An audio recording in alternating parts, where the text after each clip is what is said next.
last forever. Take a step back in time to an era when songs with simple melodies were all the rage and crooners were king.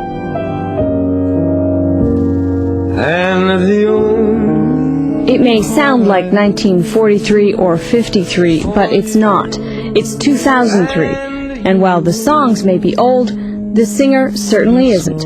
You see, the man behind the mic is a 28-year-old Canadian named Michael Bublé. For my whole life, I've been living this music, and I've been in love with it and passionate about it, and I studied it every day for as long as I can remember.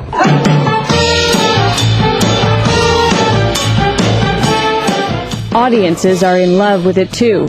Here at the world-renowned Montreal Jazz Festival, Bublé is the hottest ticket in town. When marimba rhythms start to play, dance with me, make me sway.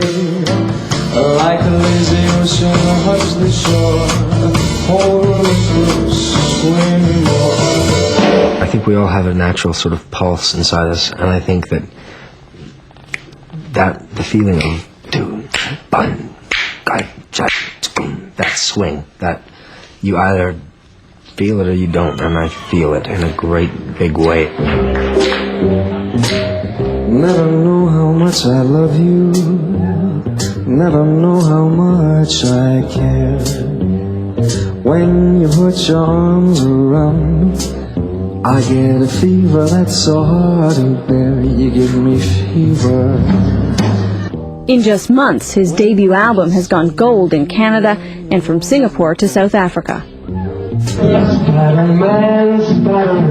But it wasn't long ago Bublé was performing in lounges and telethons. In fact, his big break came while working as a wedding singer. But it wasn't just any wedding. Former Prime Minister Brian Mulroney's daughter Caroline was the bride, and among those on the star-studded guest list, none other than legendary producer David Foster. Brian Mulroney literally took me by the arm and stood me right in front of the stage and said, "Stand here, you're not going to believe what you're about to see." And, you know, it was loud and it was a wedding. You know, he was a wedding singer.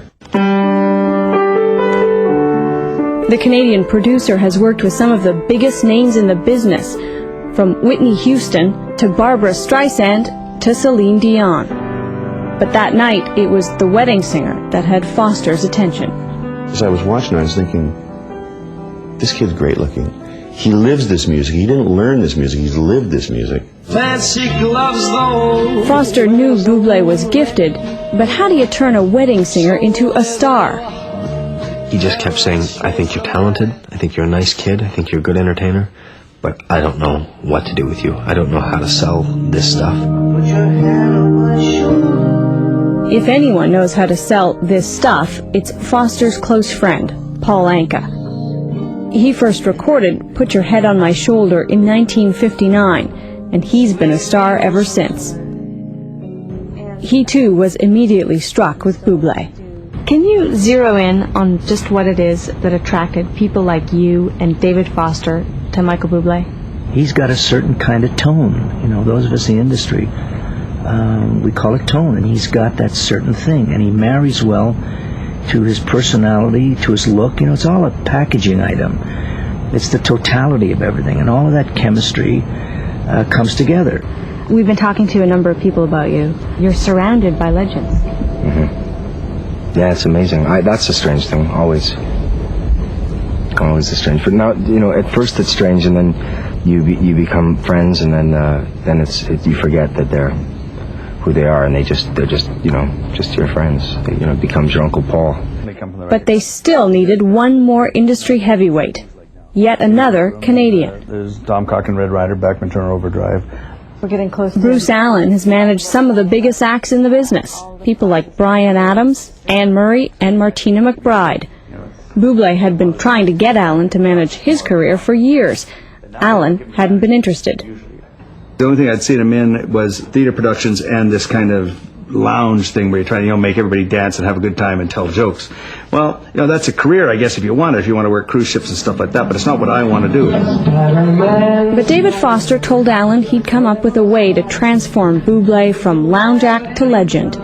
His recipe for success had one key ingredient: romance. David believed, he said, I believe there's a place in the record business for romance. There's no romance in music anymore. But there's a place for that if you get the right record, and Foster made the right record. Suddenly, Bublé had a music industry dream team few artists can match. But they still had a marketing challenge. CD sales now compete with free internet downloads, and few radio stations play this kind of music.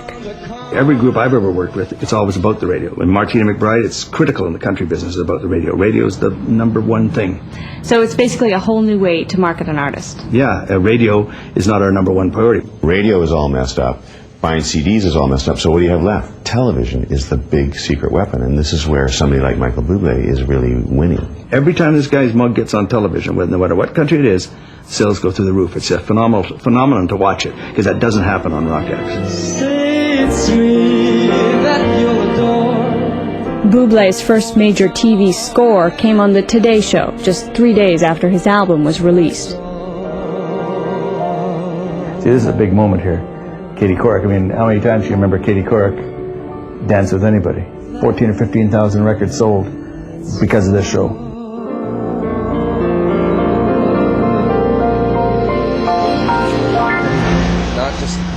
That very day, Bublé saw firsthand the result of his Today Show appearance when he went into a music store. I walked up to the guy at the counter, and I handed him the record, and he looked at me, and he said, "Is this you?" And I said, "Yeah, it's me." And he said, "It's you?" And I said, "Yeah, it's me." And he said, "It is you." And I said, "Yeah." And I said, "Well, is it selling like this?" And he said, "Yeah." And then he said, "Who the hell are you?" Which is funny. He had it was like the record dropped out of the sky. So nobody has to persuade you about the power of television? Absolutely not, no. It's huge, especially for the kind of music that I'm making. His velvety voice has been compared to old Blue More high-profile TV appearances followed. Michael Bublé. Entertainment Tonight. He's only 25 years old. Live with Regis and Kelly. Sunshine and flowers. Canada AM. Let's fly away. That's Michael Bublé. Even Larry If you King. don't know him, you're going to be hearing a lot about him because Each appearance giving a big boost to CD sales. Simply titled Michael Bublé. You can hide, and I just have one. But while TV is crucial, it's not the only thing that's driving sales. Bublé has also been performing non-stop, promoting the album. He's traveling all over the world. People want to see him. People want to touch him. People want to hear him. They want to feel him.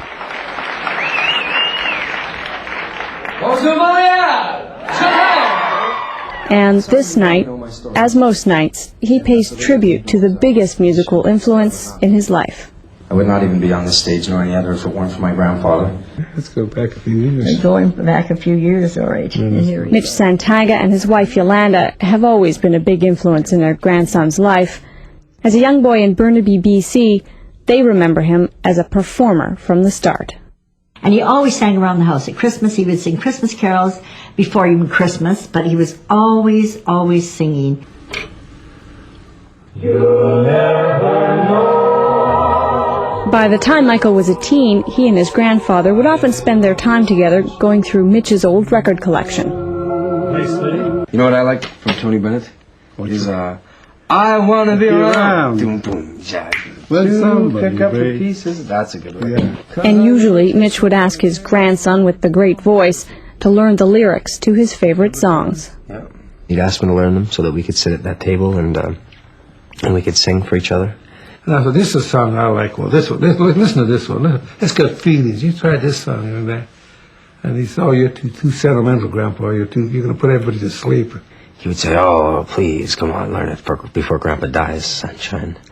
And so I would learn the damn song, and I learned a lot of songs like that. You never seem to want my romancing. The only time you hold me is when we're dancing. I don't know why I love you like I do. I don't know why, I just do. Thank you.